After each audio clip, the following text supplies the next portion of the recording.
Hello everyone! Today we are going to be making these little floral resin pendants. So let's get started.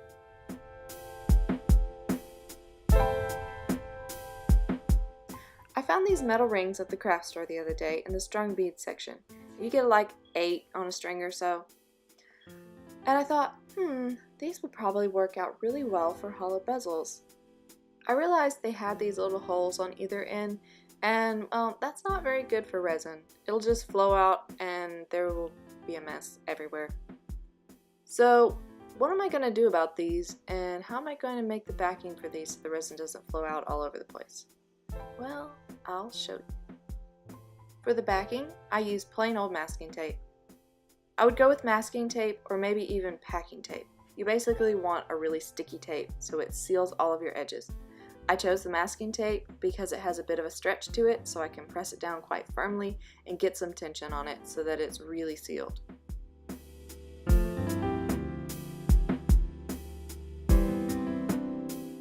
So how are we going to cover these little holes?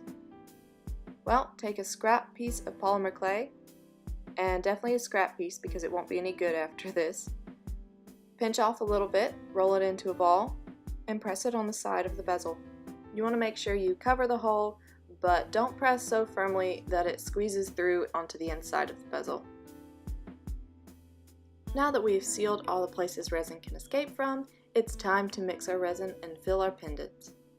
I use a 1-to-1 ratio resin, which means there's a bottle of hardener and a bottle of resin, and you measure out equal amounts of each and then mix them together.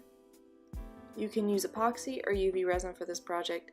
If you're going to put flowers or organic matter into your resin, make sure that the resin you are using doesn't get too hot during the curing process, or your flowers will turn brown and your leaves will lose their color. What I've just done is pour out 5 milliliters of resin and 5 milliliters of hardener in separate cups, and then I mix them together thoroughly.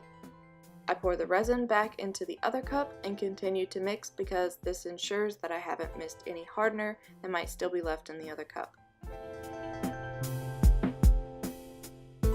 If you get any air bubbles, you can pop them with a heat gun. Heat pops the bubbles on the surface and encourages the others to rise to the top. You will probably have to do this a couple more times during the whole process. Alright, so I'm laying down a drop or two of resin as a base and hit that with a little bit of heat so it flows better and it pops the bubbles. And now I'm adding all my glitters. I've got this blue diamond shaped glitter,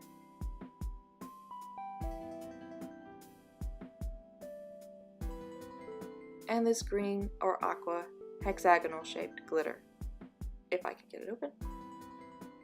These are semi-transparent, so it should give it a little stained glass kind of effect when you hold it up to the light. Another dot of resin, and another blast of heat. And now I'm adding some of these pieces of iridescent confetti.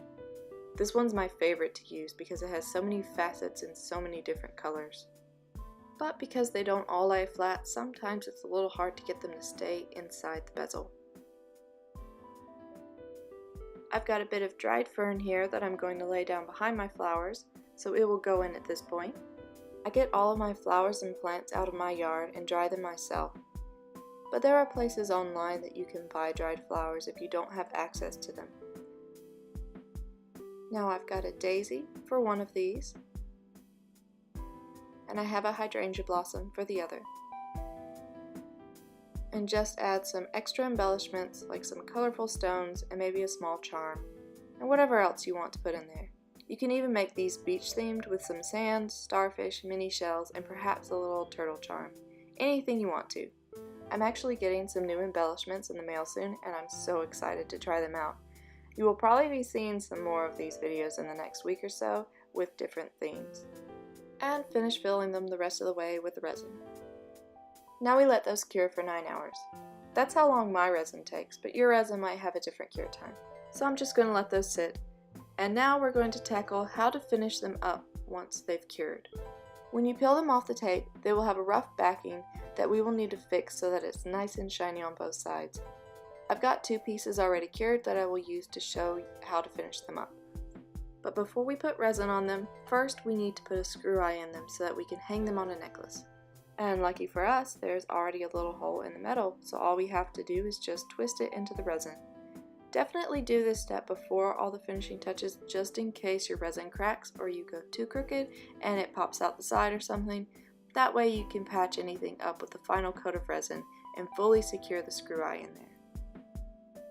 Now we've got the implements with which to hang these discs of joy.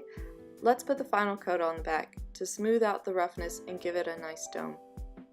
Make sure your piece is level. I had to hang part of it off the end so it sat level on my work surface. Then just put a dot or two of resin on the back and smooth it to the edges. This is a little fiddly and sometimes it spills over, but just wipe away anything that spills and keep an eye on it till the resin gets tacky to make sure it doesn't drip over the sides again. Let that cure for another 9 hours and then we're done. I hope you enjoyed this little tutorial. Let me know if you have any questions about the process. I hope you like how these turn out. I'm pleased with them.